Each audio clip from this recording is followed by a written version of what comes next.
ಸಾಗರ ತಾಲೂಕಿನ ಆನಂದಪುರಂ ಹೋಬಳಿ ಆನೆ ಕಾರಿಡಾರ್ ಆಗಿ ಸೃಷ್ಟಿಯಾಗಿದೆ. ಇಲ್ಲಿ ನೋಡಿ, 3 ದೊಡ್ಡ ಆನೆಗಳು ಹೋಯಿತು.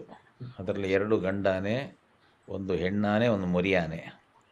ಇಲ್ಲಿ ಹಿಂದೆ ಇನ್ನೊಂದು ಆನೆ ಬರ್ತಿದೆ ನೋಡಿ, ಇದು ಗಂಡಾನೆ. ಒಟ್ಟು 3 ಗಂಡಾನೆ, 1 ಹೆಣ್ಣಾನೆ, 1 ಅದರ ಮರಿಯಾನೆ. ಇದು ಸ್ಲೋ ಮೋಷನ್ನಲ್ಲಿ ನೀವು ಇನ್ನೊಮ್ಮೆ ಸ್ಪಷ್ಟವಾಗಿ ನೋಡ್ಬೋದು.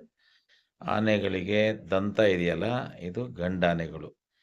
ಇದಿರೋದು ನಿನ್ನೆ ಕಣ್ಣೂರು ಕಂಚಾಳಸರ ಮಾರ್ಗ ಏನಿದೆ, ಅದರಲ್ಲಿ ಒಂದು ಘಾಟ್ ರಸ್ತೆ ಇದೆ. ಅಲ್ಲೇ ಸಮೀಪದಲ್ಲಿ ನೀರು ಶುದ್ಧೀಕರಣ ಸ್ಥಾವರ ಇದೆ.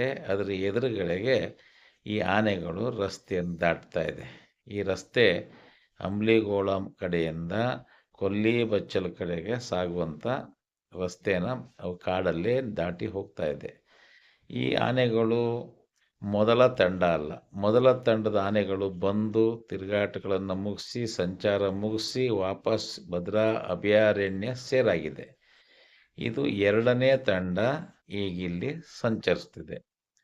ಕಳೆದ ವರ್ಷ ಡಿಸೆಂಬರ್ 28ಕ್ಕೆ ಈ ಎಲ್ಲ ಆನೆಗಳು ವಾಪಸ್ ಭದ್ರಾ ಅಭಯಾರಣ್ಯಕ್ಕೆ ಹೋಗಿತ್ತು.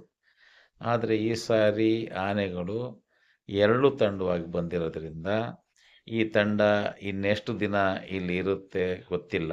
ಅರಣ್ಯ ಇಲಾಖೆ ಅಧಿಕಾರಿಗಳು ಗಂಡಾನೆ ಎಷ್ಟಿದೆ, ಹೆಣ್ಣಾನೆ ಎಷ್ಟಿದೆ ತಮಗೆ ಮಾಹಿತಿನೇ ಇಲ್ಲ ಅಂತ ಹೇಳ್ತಾ ಇದ್ರು. ಇಲ್ಲಿ ನೋಡಿದರೆ ಗೊತ್ತಾಗುತ್ತೆ, 3 ಗಂಡಾನೆ, 1 ಹೆಣ್ಣಾನೆ, 1 ಮರಿಯಾನೆ ಇದೆ. ಇವುಗಳು ಆದಷ್ಟು ಬೇಗ ಈ ಭಾಗದಿಂದ ಭದ್ರಾ ಅಭಯಾರಣ್ಯದ ಕಡೆ ಹೋದರೆ ರೈತರು ನೆಮ್ಮದಿನಲ್ಲಿ ಜೀವನ ಮಾಡಲಿಕ್ಕೆ ಅನುಕೂಲ ಆಗುತ್ತೆ. ಹಾಗಂತ ಇದನ್ನು ನಾವು ಬಲಾತ್ಕಾರದಿಂದ ಕಳಿಸೋದು ಅಷ್ಟು ಸುಲಭ ಅಲ್ಲ. ಇದು ಈಗಾಗಲೇ ಹೊಸ ಆನೆ ಕಾರಿಡಾರ್ ಆಗಿದೆ.